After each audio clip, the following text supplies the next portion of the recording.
우리의 손을 들어 내밀어진 하나님의 위로와 강한 팔을 붙잡기만 하면 살게 되는 줄 믿으시길 바랍니다.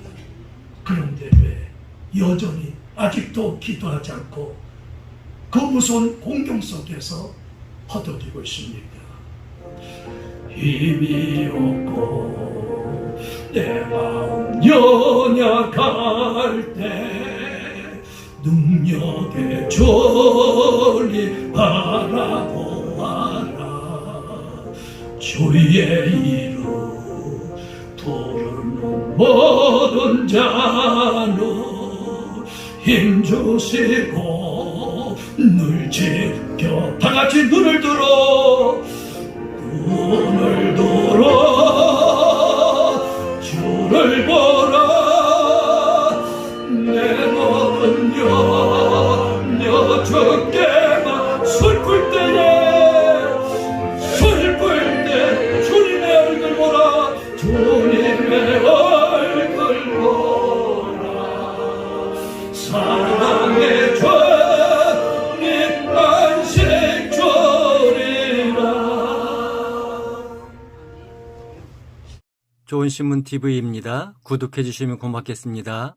여러분, 이스라엘은 아주 비좁은 땅을 소유한 약소 국가입니다. 그러나 고대 세계에서의 이스라엘의 위치는 북쪽 국가들과 남쪽 국가들을 연결하는 다리와 같은 중요한 나라였습니다. 그러다 보니 이스라엘은 이 남과 북의 강대국들 사이에서 결코 평안하지는 못했어요. 그러다 보니 오늘 본문에 나와 있습니다마는 이스라엘의 남북조 시대 남쪽 유다와 히스기야 14년에 아수르 왕 사네립이 유다의 여러 견고한 성읍을 쳐서 취하고 이제 다시 유다의 수도 예루살렘 성으로 올라가서 그들을 치기해가지고 성을 완전히 에워싸 버렸어요. 그리고서는 온갖 조롱과 유혹과 이업의 말로 유다 백성들을 괴롭혔습니다.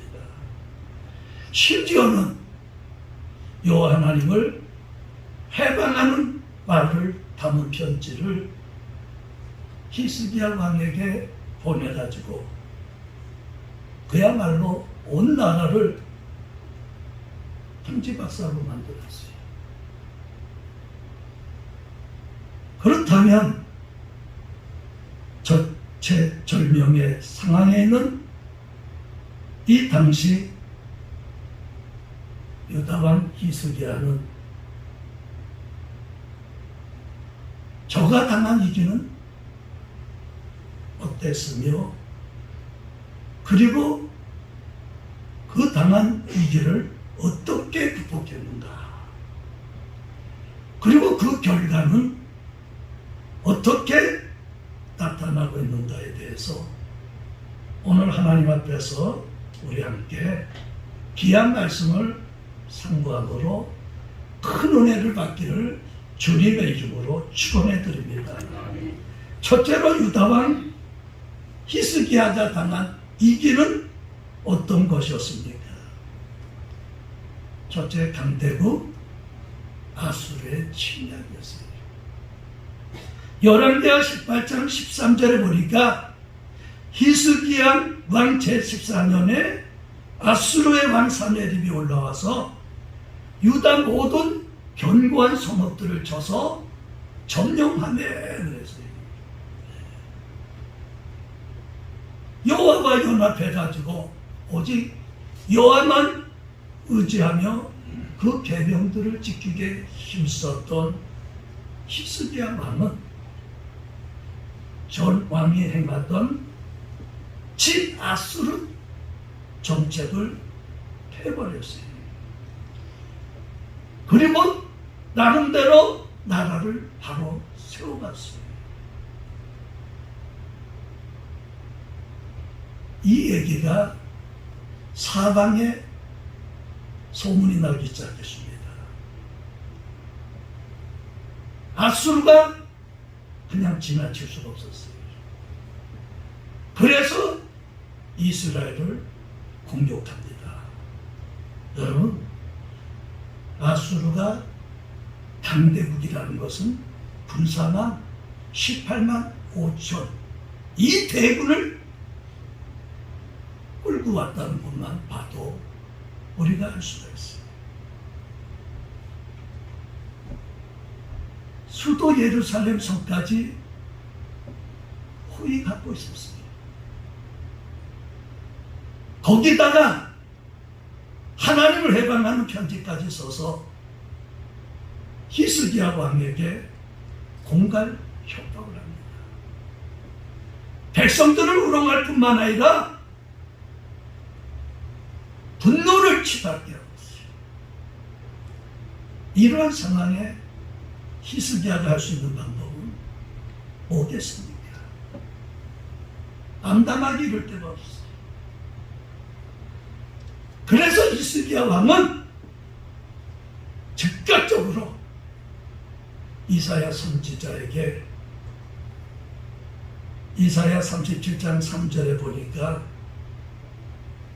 오늘은 환난과 책벌과 능력의 날이라 아이를 낳으려 하나 해산할 힘이 없다.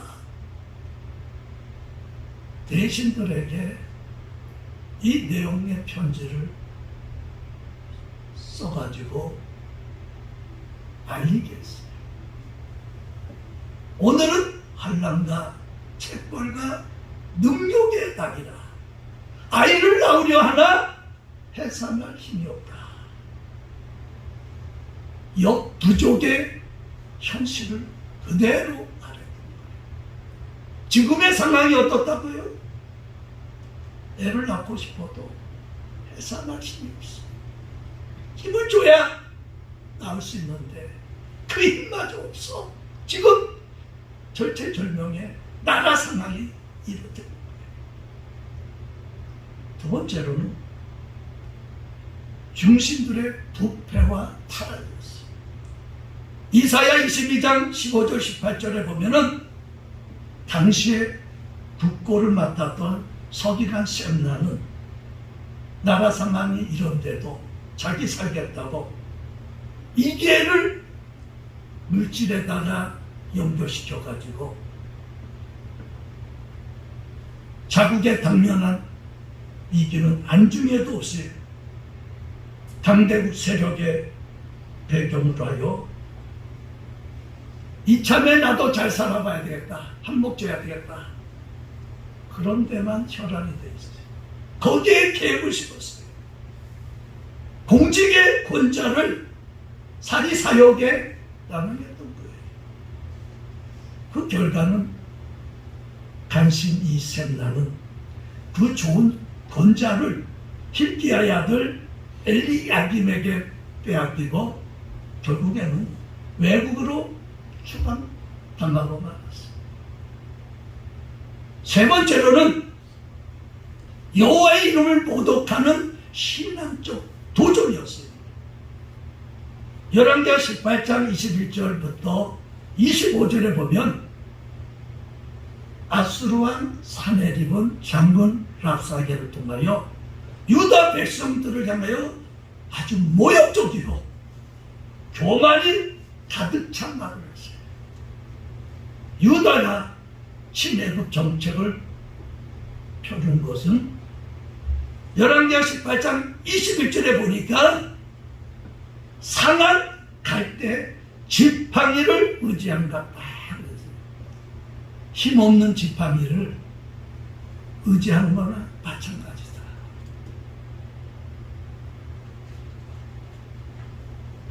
여호와만 섬기고 그를 의뢰한다는 것은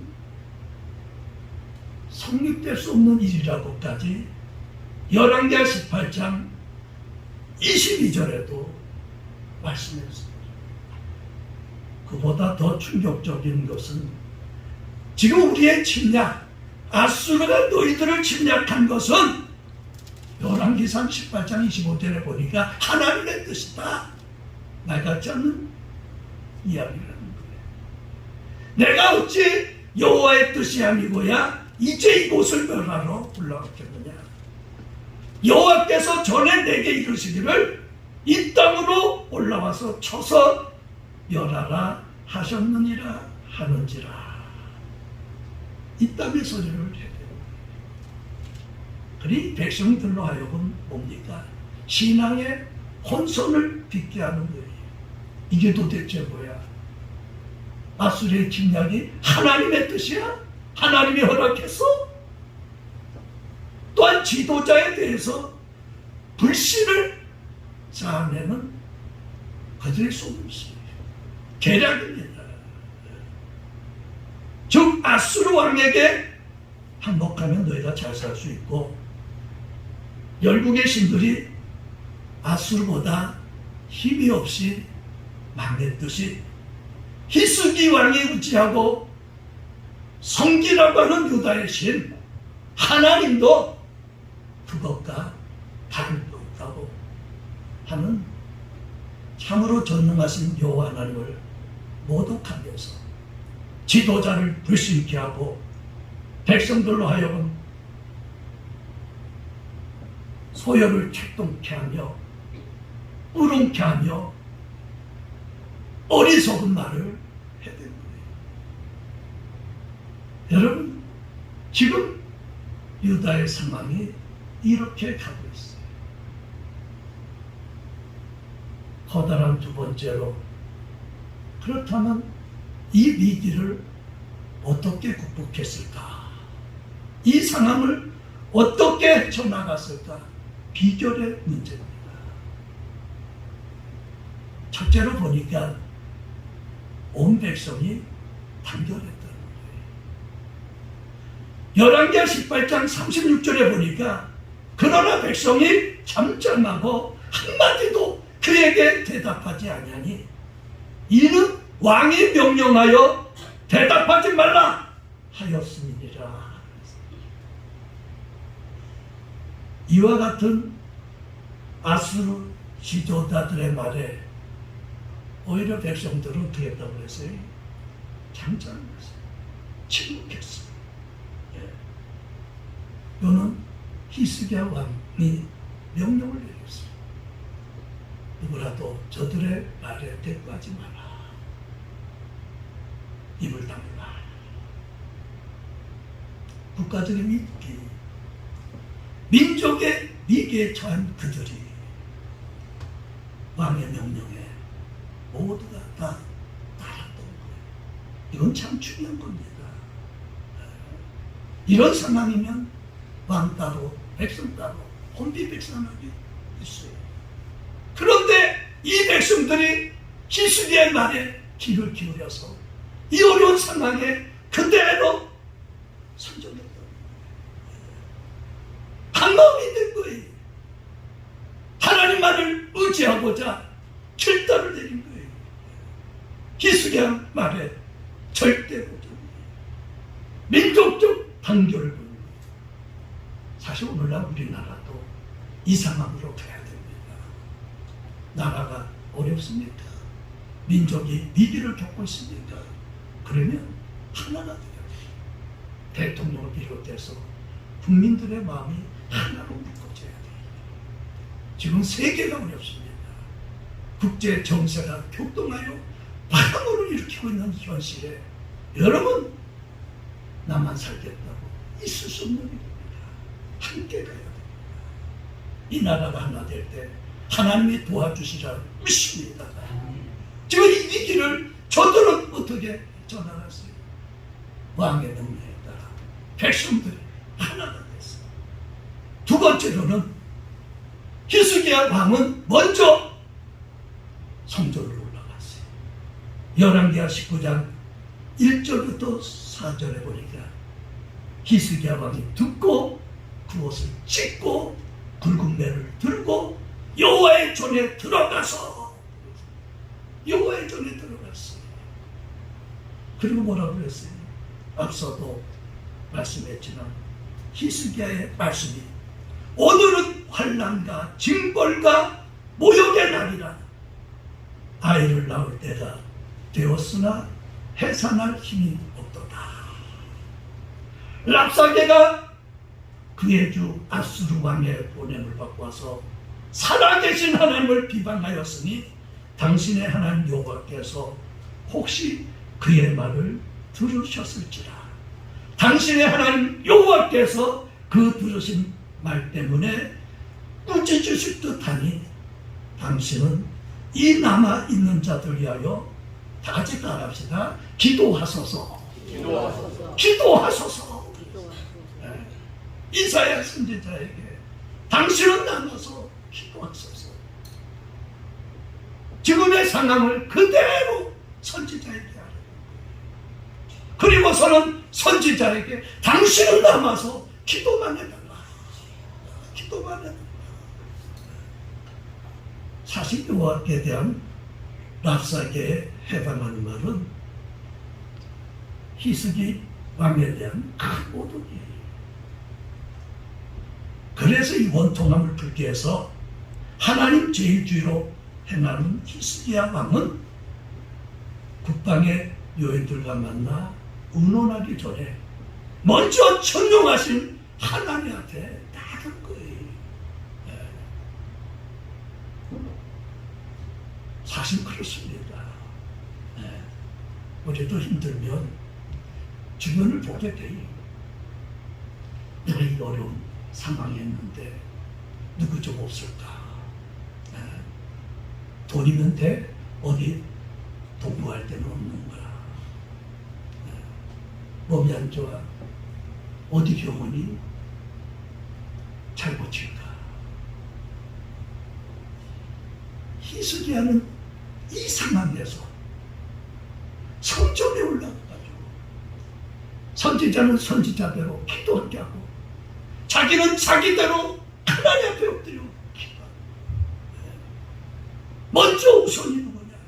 하나님만이라는 거예요. 중신들에게도 굵은 베옷을 입게 하고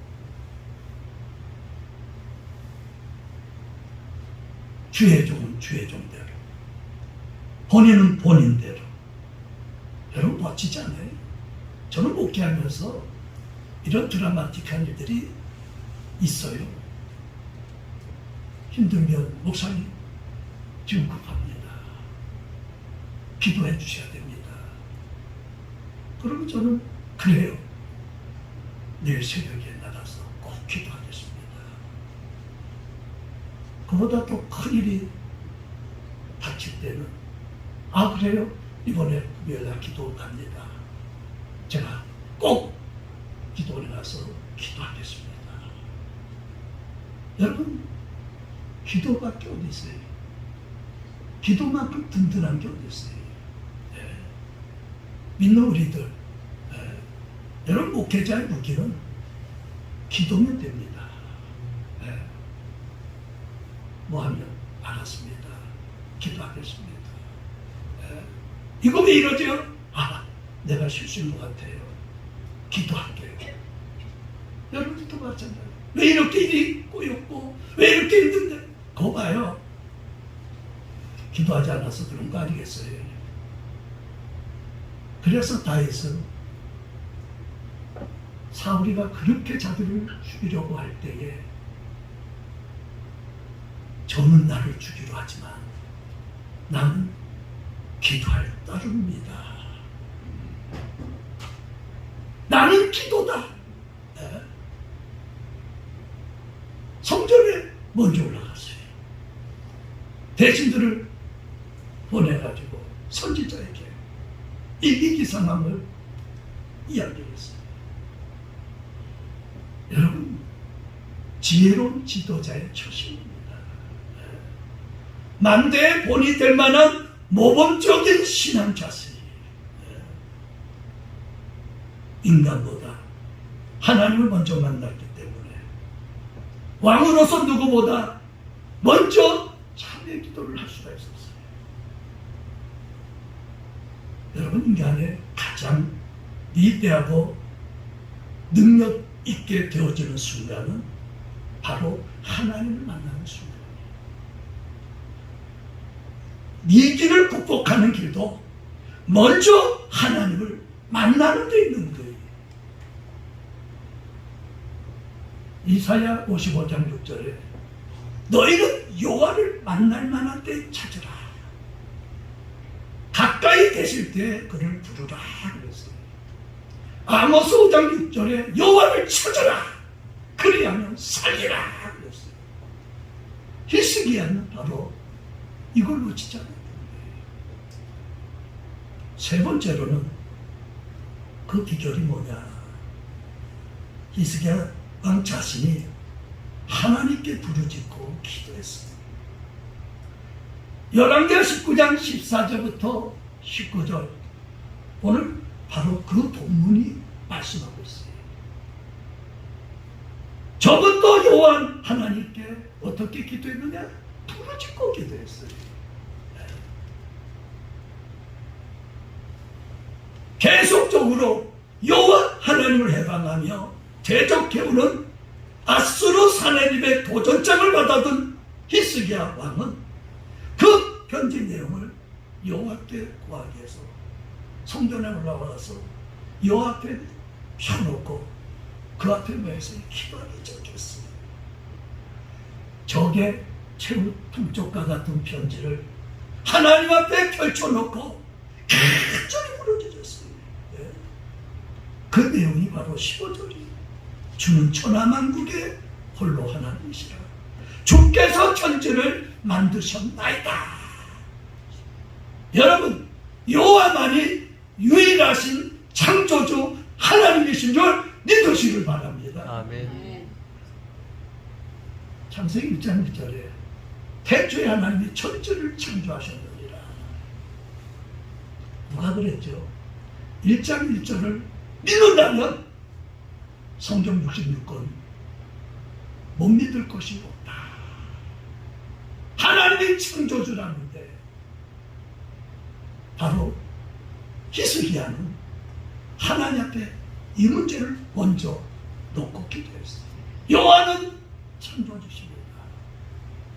우리의 기도도 먼저 하나님을 높일 때 하나님이 우리의 기도를 들어주시는 줄 믿으시길 바랍니다. 16절에 보니까 사내립이 여호와를 모독하는 편지를 보시고 그 내용을 들어달라는 간구였어요. 이 편지 내용이 뭡니까? 하나님, 이거 참 하나님 영광 가릴까 두렵습니다.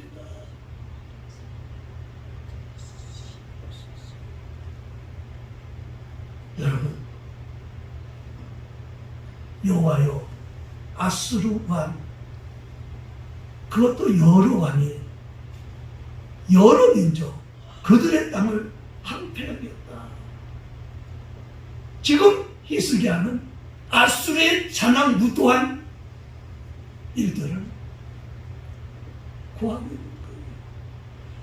그리고 19절에 가서 우리 하나님 여호와여 원하건대 이제 우리를 그의 손에서 구원하옵소서. 그리하면 천하만국이 주 여호와가 홀로 하나님이신 줄 알리라. 하나님을 하나님 되게 하십시오. 하나님이여 구원하소서. 하나님이여 이 문제를 해결해 주옵소서. 악독한 무리의 손에서 구원하여 열국으로 하여 전능하신 여호와 유일하신 하나님을 알게 하여 주시기를 소원했던 거예요. 겸손하고 간절하고 하나님 중심적인 기도. 하나님 어떻게 했어요?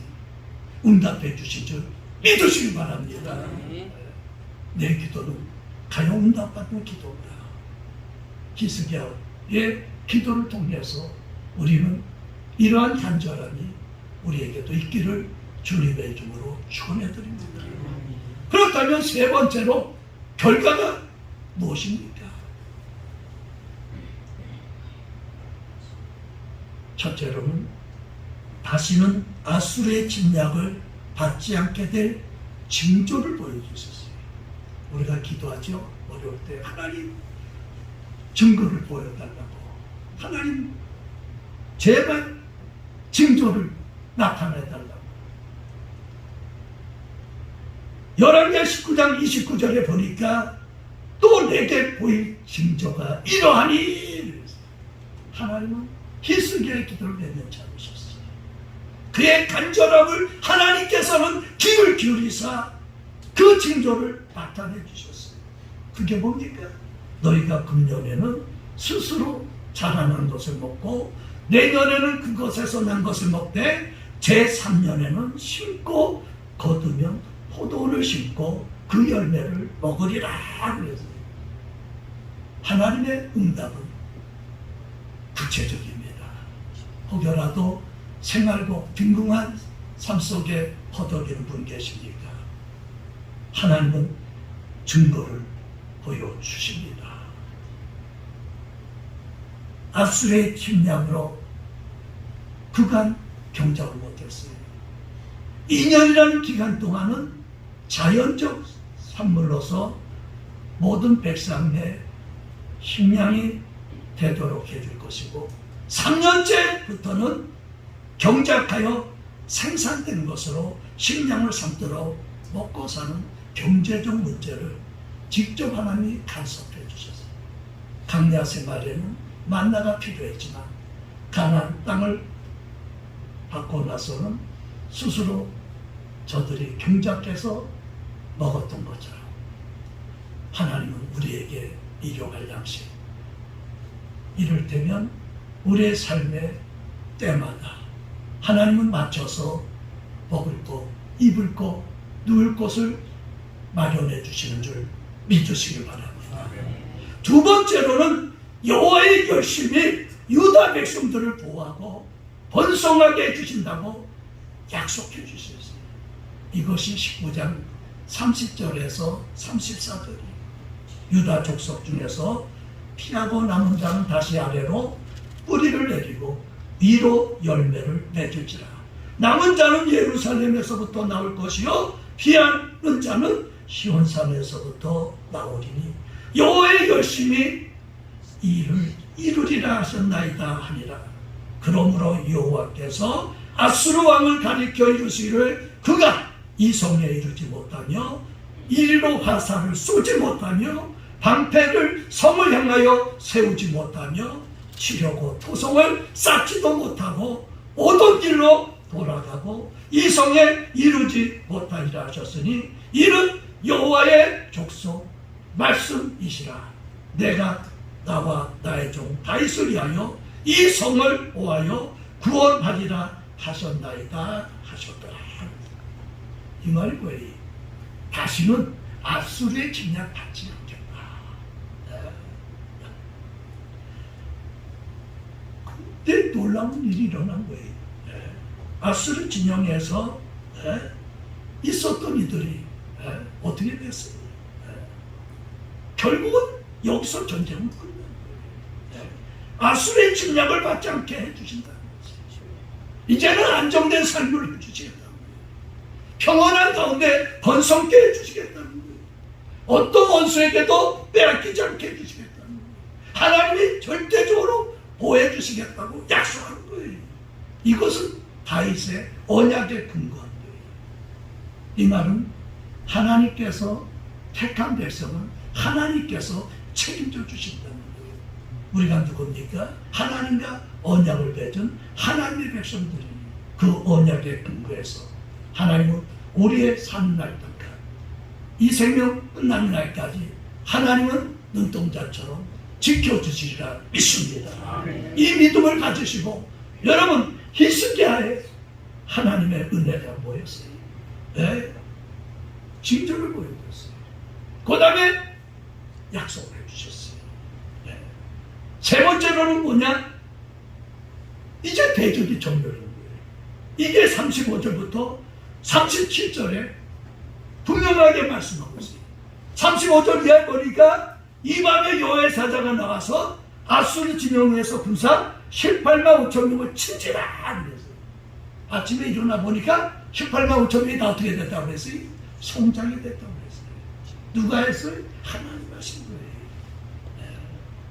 36절 37절에 보니까 아수르 왕 사네립이 떠나 돌아가서 니누에에 거주하더니 그가 그의 신 니스록의 신전에서 경배할 때 아드람 멜락과 사레셀이 그를 칼로 쳐 죽이고 아라랏 땅으로 그들이 도망하며 그 아들 에사갓돈이 대신하여 왕이 되지라 그랬어요.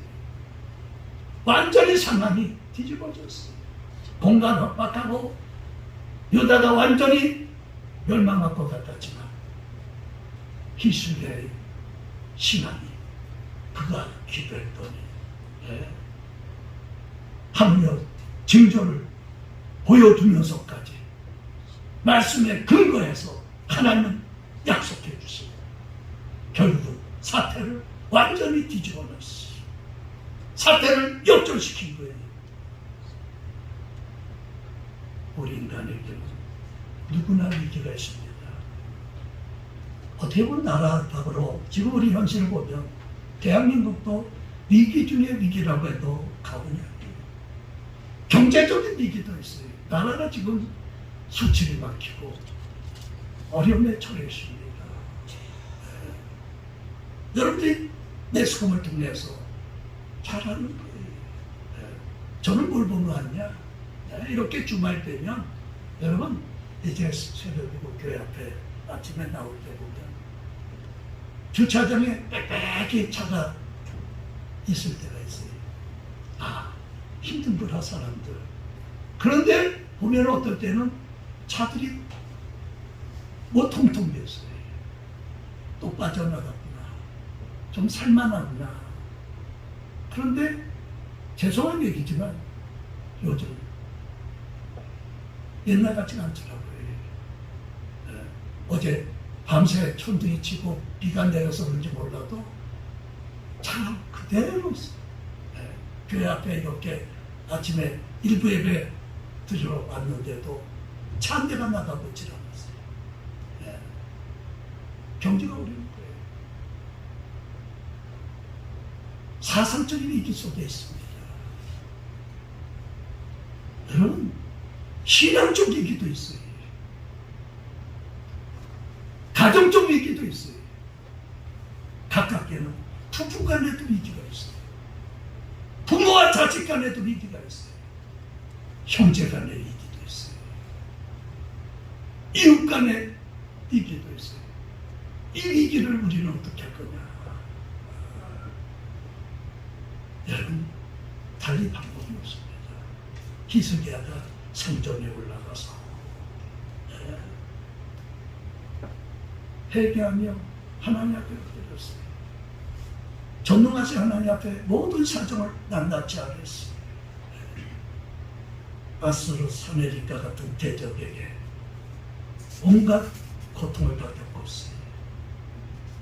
하지만 하나님은 하실 수 있다. 결국 히스기야는 승리자가 됐습니다. 오늘서부터 우리 전하리 교회는 이 한교 운동을 실시합니다. 우리 한번 큰 소리로 따라합시다.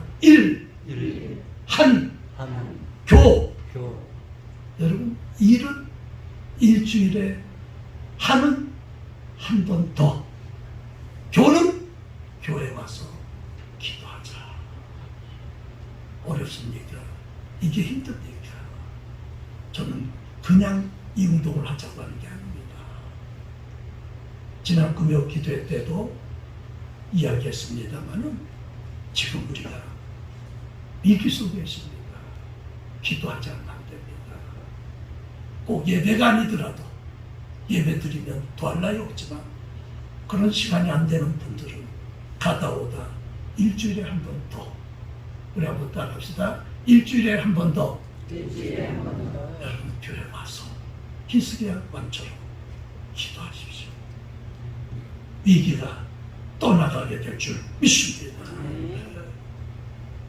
나라와 민족을 위해서, 한국교회를 위해서, 또 전하리교회, 또 다른 목사를 위해서, 사역을 위해서 우리가 섬기고 있는 불선교를 위해서 여러분 기도할 제목을 찾는다면 얼마나 많습니까? 오늘은 환난과 책벌과 능력의 날이다. 마치 아이의 해산이 가까웠으나 그 어머니가 낳을 힘이 없는 것 같았다. 히스기야는 더 이상 힘을 낼 수가 없어. 처절하게 울부짖는 임산부처럼 자기 옷을 찢으며 하나님께 필사적으로 매달렸어.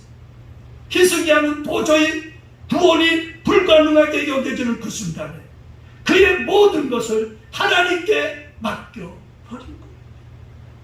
태양이 모든 사람에게 내리쬐듯이 공경도 모든 사람에게 찾아옵니다.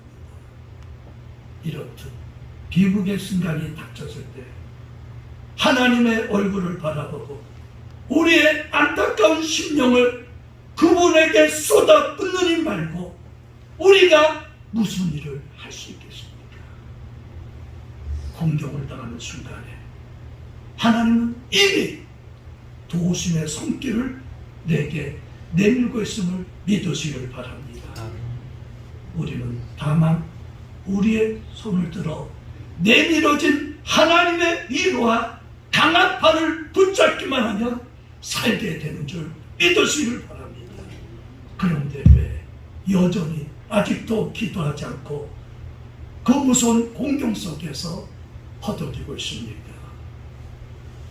괴로울 때 주님의 얼굴 보라, 병마의 주님 바라보아라.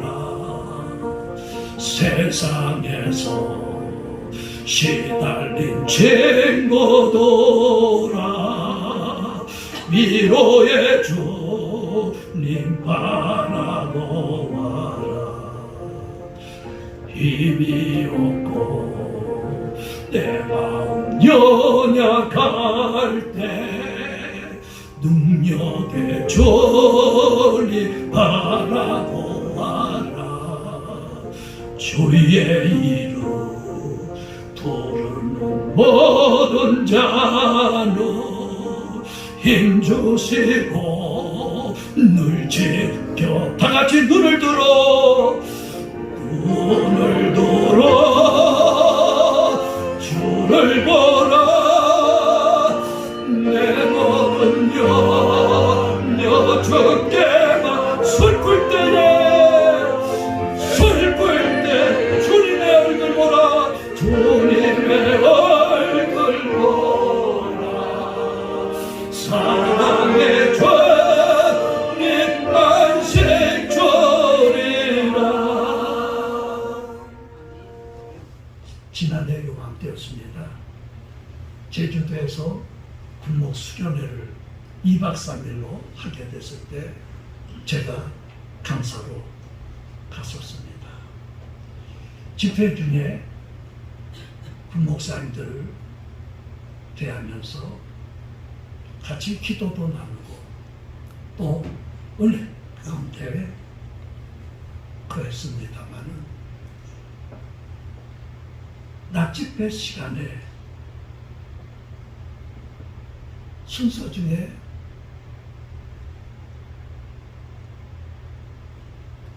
전역하는 목사님들을 앞으로 나오게 했습니다. 거기에는 소령으로, 중령으로 10명 안팎의 군목사님들이었어요. 저들은 군목으로 갔을 때는 군선교의 비전을 가지고 평생 군복음화를 위해서 들어갔어요. 한데 진급이 안 된 분들이 얼굴에 수신이 가득 차 있었습니다. 얼마나 힘들겠고 그 앉아있는 같은 동료들은 진급이 되었고 아직도 계속 목회 현장에 그 사역을 하시는 분들이 같이 이렇게 오긴 왔지만 그들의 마음은 너무나 무겁고 착잡했습니다. 집회가 끝났습니다. 우리 군선교회 임원 관계자들이 이런 얘기를 하셨어요. 우리가 전역한 목사님들을 앞으로 한국교회가 책임지도록 해야 되지 않겠느냐. 그래서 그런가 지금 37 부대에서 군목하는 목사님, 저 만약에 진급이 힘들면 전역하게 되면 전화리교회 부목사 자리 하나 만들어 놓으세요. 그러고 그런데 그 집회 끝나고 그 전에 있었던 손 목사님이라는 분이 계셨어요. 이분이 저를 찾아온 거예요. 그리고서는 기도를 부탁했어요. 목사님, 저 이제 한 달 있다가 전역해서 나옵니다. 그래도 감사하게 청주에 부목사로 가게 됐습니다. 근데 여러분, 그래도 중용으로 전역한 사람인데 담임으로 가야지 부목으로 가서 되겠어요. 네. 어쨌든 간에 기도했어요. 1년도 안 됐을까 다시 전화 왔어요. 대구에 한생교회라고 700명 되는 교회 담임으로 가게 됐어요. 제가 왜 이 얘기를 하느냐. 여러분, 위기는 누구나 있습니다. 어디든 상황이 힘들 때가 있습니다. 다 된 것 같지만 그렇지 못할 현실이 부닥쳐올 때가 있습니다. 성전에 올라가서 여러분들의 머릿속에 각인시키십시오. 여러분들의 마음이 힘듭니까? 무겁습니까? 이럴수록 더 교회로 와야 됩니다. 이란교 운동을 통해서 우리의 위기, 대한민국의 위기, 한국교의 위기, 전화리교의 위기, 여러분의 가정의 위기, 직장과 사업의 위기가 극복되는 은혜가 있기를 주님의 이름으로 축원해 드립니다. 기도하겠습니다. 하나님 감사합니다. 오늘도 말씀을 통하여 다시 한번 힘을 내게 해주시니 감사합니다. 성령의 음성을 귀담아 들었사오니 이란교 운동에 적극적으로 참여해서 영이 살고 육도 살게 하여 주옵소서. 예수님의 이름으로 기도드리옵나이다. 아멘. 좋은 신문 TV를 시청해 주셔서 감사합니다.